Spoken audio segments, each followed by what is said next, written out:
हम एक ऐसी दुनिया में रहते हैं जहां कुछ भी हो सकता है। न्यूक्लियर वॉर, जिसके बारे में सोचना भी डरावना है, अब एक खतरा बन गया है। एक धमाका सब कुछ तबाह कर सकता है, दुनिया को हमेशा के लिए बदल सकता है।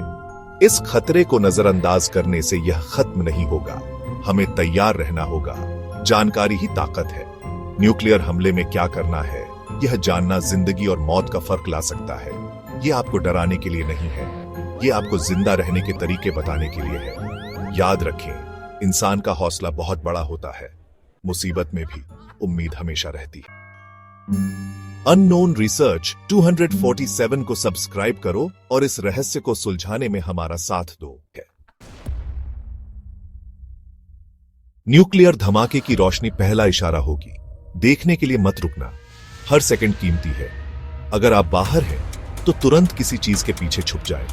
पक्की दीवार, गड्ढा, कोई भी चीज जो आपको तेज गर्मी और रेडिएशन से बचा सके। अगर आप घर के अंदर हैं तो खिड़कियों से दूर हो जाएं। धमाके से शीशा टूट सकता है और आपको चोट लग सकती है।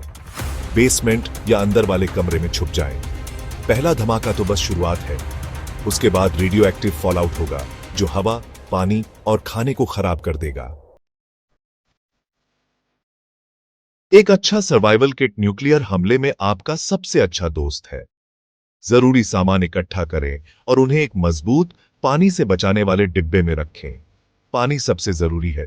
हर व्यक्ति के लिए हर दिन 1 गैलन पानी रखें। डिब्बा बंद खाना, एनर्जी बार और सूखे मेवे जैसे खाने का सामान रखें। एक फर्स्ट एड किट रखें जिसमें जरूरी दवाएं, पट्टियां और एंटीसेप्टिक हो। बैटरी से चलने वाला रेडियो, टॉर्च और एक्स्ट्रा बैटरीज मत भूलना। नक्शा, कंपास और सीटी भी रखें। ये रास्ता ढूंढने और मदद मांगने के लिए काम आएंगे। पहले धमाके के बाद सुरक्षित जगह ढूंढना सबसे जरूरी है। बेसमेंट, सबवे या गुफा जैसी जमीन के नीचे की जगह ढूंढें। अगर कोई जमीन के नीचे की जगह नहीं मिलती है तो खुद बनाएं। अपने घर के एक कमरे को मजबूत करें।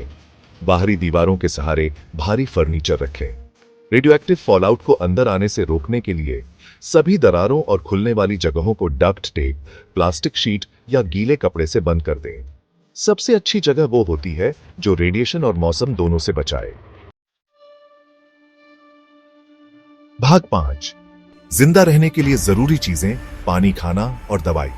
साफ पानी, खाना और दवाइयां लंबे समय तक जिंदा रहने के लिए बहुत जरूरी है। हर व्यक्ति के लिए कम से कम 3 दिन का पानी जमा करें।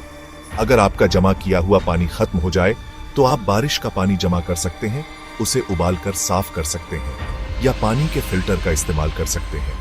अपने खाने को संभाल कर इस्तेमाल करें। पौष्टिक चीजों को पहले खाएं। खाने के खराब होने का डर रहता है, इसलिए अपने सामान को नियमित रूप से बदलते रहें। छोटों और बीमारियों के इलाज के लिए एक अच्छी तरह से भरी हुई फर्स्ट एड किट आपकी जीवन रेखा है। प्राथमिक उपचार के तरीके पहले से सीख लें। भाग 6। लंबी रेस फॉलआउट के बाद कैसे बचें। न्यूक्लियर हमले से बचने का मतलब सिर्फ तुरंत के खतरे से निपटना नहीं है। इसका मतलब बदली हुई दुनिया के हिसाब से ढलना भी है। रेडियो एक्टिव फॉलआउट हफ्तों, महीनों या सालों तक रह सकता है। जितना हो सके घर के अंदर रहकर इससे बचें। जब बाहर जाना जरूरी हो तो अपने शरीर को ढकें और मास्क या रेस्पिरेटर पहने ताकि रेडियो एक्टिव कण अंदर न जाए। हालात की जानकारी और सरकारी निर्देशों के लिए बैटरी से चलने वाला रेडियो सुनते रहें। जानकारी रखें, हौसला बनाए रखें और उम्मीद कभी न छोड़ें। भाग 7। रेडिएशन से बचाव और सफाई। रेडिएशन को समझना जिंदा रहने के लिए जरूरी है। यह दिखाई नहीं देता, इसकी कोई गंध नहीं होती और यह जानलेवा हो सकता है।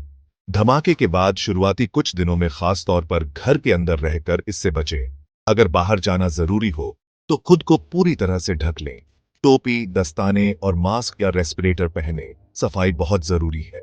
दूषित कपड़ों को सावधानी से उतारें। खुली त्वचा को साबुन और पानी से अच्छी तरह धोएं। भाग 8। जानकारी रखें, बातचीत का महत्व। न्यूक्लियर हमले के बाद के माहौल में जानकारी ताकत है। बैटरी से चलने वाला रेडियो बाहरी दुनिया से आपका संपर्क बनाए रखेगा। हालात की जानकारी, अधिकारियों के निर्देश और बचाव के रास्तों के बारे में जानने के लिए आपातकालीन प्रसारण स्टेशन सुनें। बातचीत दो तरफा होती है। अगर आपके पास रेडियो ट्रांसमीटर है तो उसका इस्तेमाल मदद मांगने या दूसरे बचे हुए लोगों से संपर्क करने के लिए करें। याद रखें, अफवाहें बहुत तेजी से फैलती हैं। सही जानकारी के लिए आधिकारिक सूत्रों पर भरोसा करें। भाग 9। उम्मीद बनाए रखें, मनोबल मजबूत रखें। न्यूक्लियर हमले से बचाव शारीरिक जितना ही मानसिक लड़ाई भी है। डर, चिंता और निराशा सदमे की स्वाभाविक प्रतिक्रियाएं हैं। सकारात्मक सोच रखें। उन चीजों पर ध्यान दें जिन्हें आप नियंत्रित कर सकते हैं। हर दिन को नया दिन समझें। दूसरे बचे हुए लोगों से जुड़ें। अपनी कहानियां साझा करें, सहयोग दें और एक समुदाय की भावना बनाएं। याद रखें, इंसान का हौसला बहुत मजबूत होता है। हमारे अंदर मुश्किल हालात में भी टिके रहने और फिर से निर्माण करने की क्षमता होती है।